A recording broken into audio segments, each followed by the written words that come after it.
Good morning. Thanks for joining me again as we are praying the Psalms through the month of May. Today we're going to look at Psalm 25 on day 9. Let me read that for us as we begin. O Lord, I give my life to you. I trust in you, my God. Do not let me be disgraced or let my enemies rejoice in my defeat. No one who trusts in you will ever be disgraced, but disgrace comes to those who try to deceive others. Show me the right path, O Lord. Point out the road for me to follow. Lead me by your truth and teach me, for you are the God who saves me. All day long I put my hope in you. Remember, O Lord, your compassion and unfailing love, which you have shown from long ages past. Do not remember the rebellious sins of my youth. Remember me in the light of your unfailing love, for you are merciful. O Lord, the Lord is good and does what is right. He shows the proper path to those who go astray.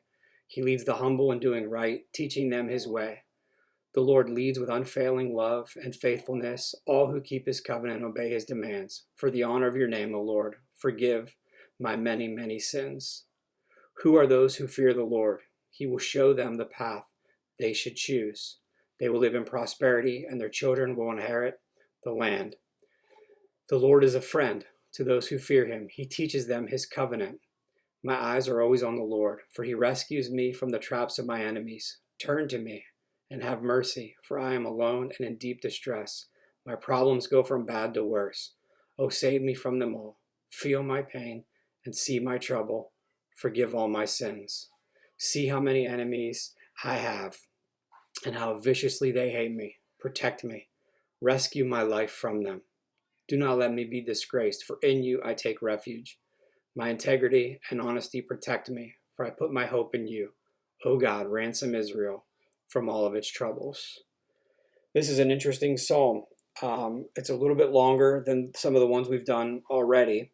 But I think if you look at this psalm and just do the basic observations of who is God, what is he doing, what is the psalmist asking, what is he saying about himself, I think you'll find that this psalm is very relatable for us to pray. We see that he's in trouble. He's asking God for help, but he starts off by saying, I give my life to you. I trust in you.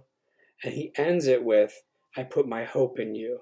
So in the midst of him kind of describing his situation and the relationship he has with God, he's bookending that with putting his life in the hands of God. He's putting his hope, he's trusting God in all things.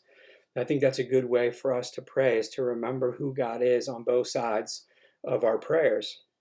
I just did some basic observation when I read this, and I read it probably 4 or 5 times.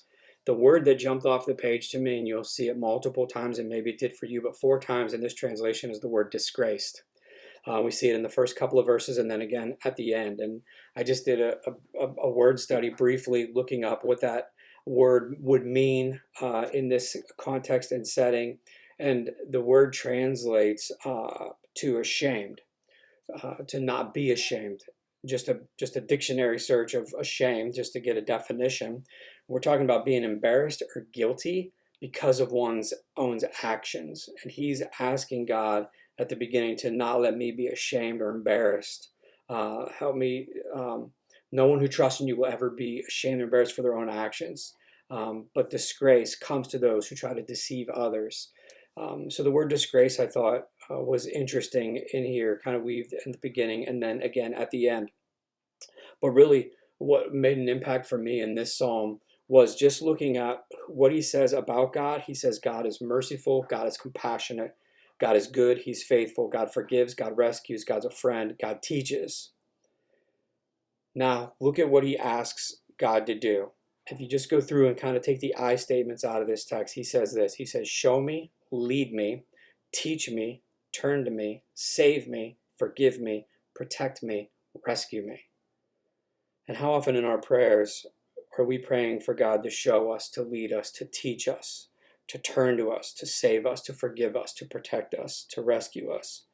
Because he already made the declaration that I give my life to you, I trust you, I put my hope in you. And then in verse 17, he says, my problems go from bad to worse. Like, my hope is in you, my life is in your hands, but my situation is not getting better. My circumstances that I'm in are not getting better. You are good. You are faithful. You forgive. You rescue. You're a friend. But I need you to relate to this situation. And he prays this in verse 18. Look at the words. He says, feel my pain and see my trouble. He's asking God to relate to him, to see and to feel the trouble that he's experiencing. And I think it's okay to ask God to do that. And then he turns that and says, forgive all my sins. So not only is he asking God to relate to him, then he's asking God to restore him, because we know that only God can offer forgiveness because of what Jesus has done for us. So I think in our prayer, and I'm just going to encourage you as you pray through this to find where you are in this and where do you need God. And when we experience trouble, do we ask him to relate because he's a relatable God? And then do we ask him to restore? And around that, we're putting our life in his hands, we're trusting him, and we're putting all of our hope in him. So I hope this helps you a little bit on Psalm 25, day 9.